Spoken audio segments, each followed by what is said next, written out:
Non, ça m'inquiète pas du tout.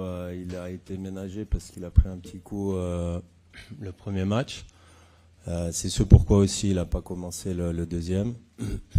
Voilà, maintenant je fais pas partie du staff médical. Si le staff a estimé aussi avec le coach qu'il devait se reposer, il se repose, mais c'est pas en ratant 1 ou 2 entraînements qui va lui faire perdre sa condition physique. Voilà.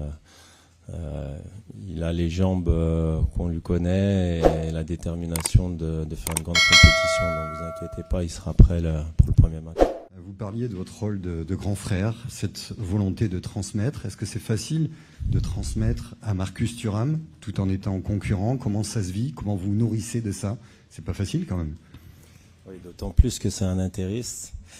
Donc pas facile pour moi. Non, c'est Marcus, c'est clairement comme un petit frère. Je me souviens quand j'avais été à Clairefontaine, j'avais eu l'opportunité de parler à Lilian et qui avait eu des mots sympas à mon égard et avec beaucoup de respect et j'ai ce respect mutuel aussi envers lui, mais aussi envers Marcus qui est l'un des joueurs qui prendra le relais, voilà, à l'avenir en équipe de France devant.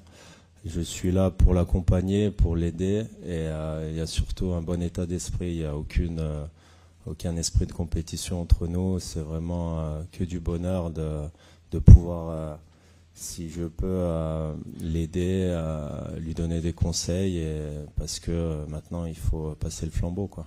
Kylian n'a pas participé à la séance d'hier. Est-ce que c'est quelque chose qui a tendance à vous inquiéter, le fait qu'il rate quelques séances ces derniers temps?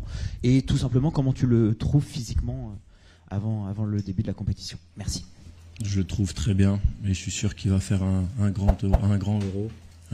C'est un grand joueur et il est là depuis de nombreuses années, que ce soit en club ou en sélection. Donc je le sens très bien, très épanoui. C'est un grand joueur et il va le montrer durant l'Euro. Il est incroyable. Même hier à l'entraînement, j'ai l'impression, parce qu'il était dans mon équipe, j'ai l'impression qu'on était 2 de plus.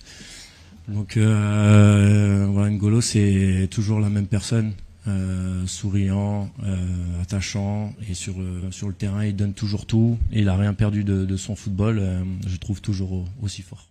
C'est vrai que c'est une équipe un peu en difficulté, mais ils ont changé de sélectionneur aussi, où il y a eu de très bons résultats en Italie par le passé.